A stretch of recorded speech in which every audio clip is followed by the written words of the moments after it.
eNCA's Heidi Giokos, where in fact the theme continues.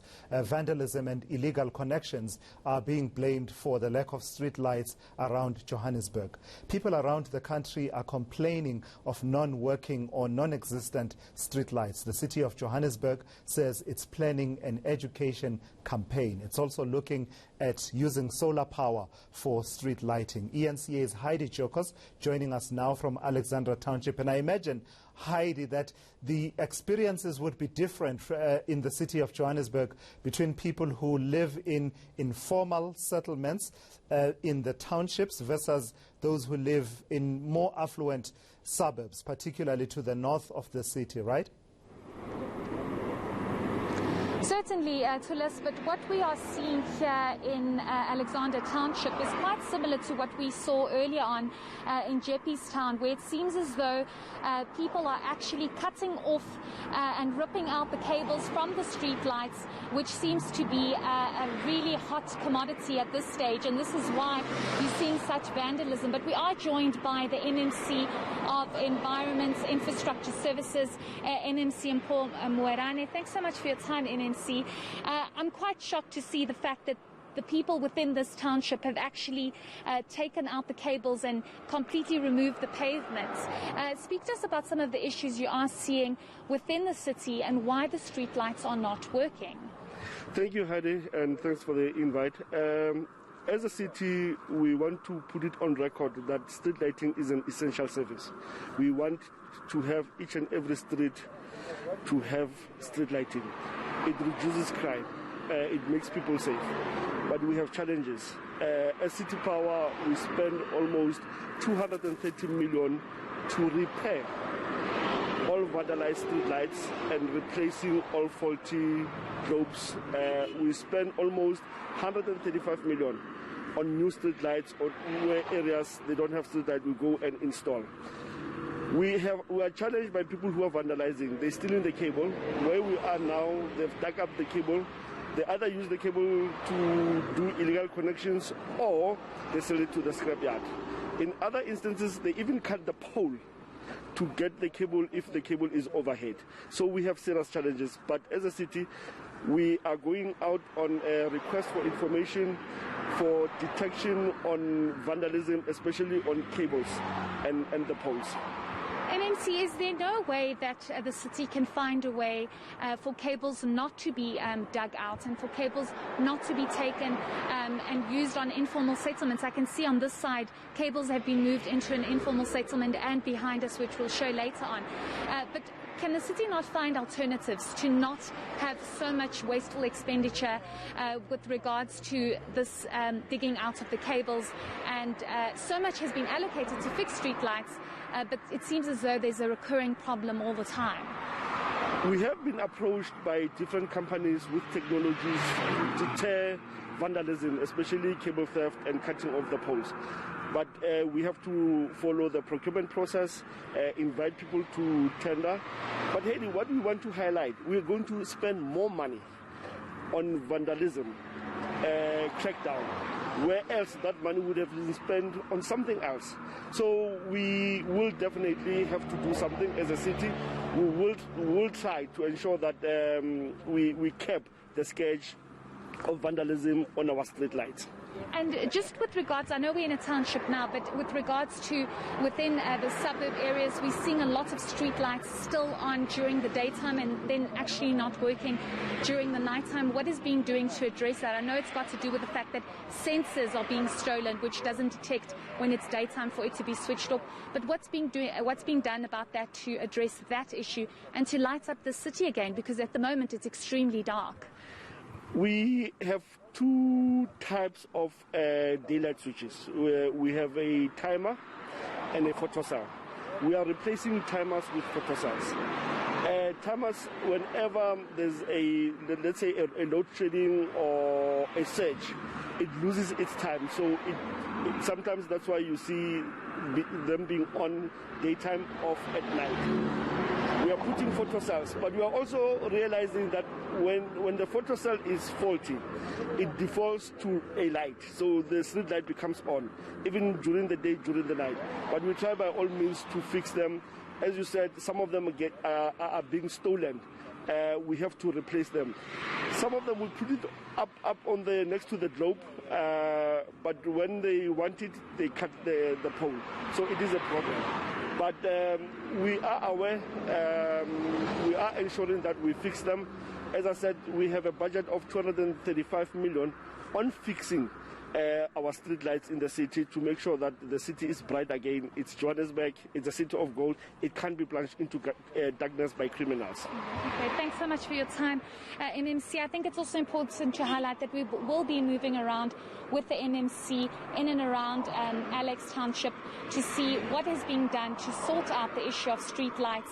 But it seems as though theft and vandalism remains a very big issue to us, and I think there needs to be a broader conversation and solution to this problem as we're seeing it not only in the city of Johannesburg, but as my colleague Dessen also mentioned, in Durban, it also is a massive issue. You're absolutely right, Heidi. It is a major issue. In fact, in previous instances, it came up in hearings in that commission that was headed up by Justice Kate O'Regan and Vusi Pikoli in the Western Cape. It would be interesting to hear how far that has advanced. Communities raising poorly lit communities as part of the reason for a spike in crime in areas like Khayelitsha and Nyanga, right? I wonder how far that has gone in terms of that particular part of the country. But let me take you to Mpumalanga, where we find eNCA's Nqobile Madlala, who's checking out the situation in White River in Mpumalanga. Nqobile, I imagine that the themes that are coming through from where you are would be pretty similar to the themes we've been seeing around this issue of street lighting.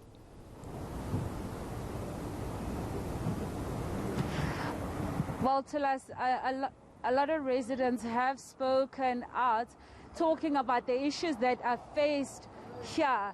Large owners have spoken to us about the sort of issues that they've faced for a very long time. Some of them explaining to us that for as long as over 30 years that they've lived there, that the roads have remained the same.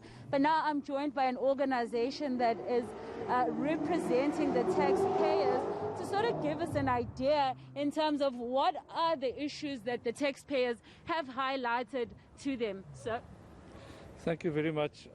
Yes, the White River ratepayers have huge concerns with regards to the infrastructure of our town and the services in our town.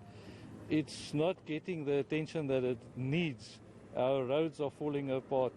Our sewer and refuse removal and all departments that pertain to municipality and government is really not getting the attention that it needs.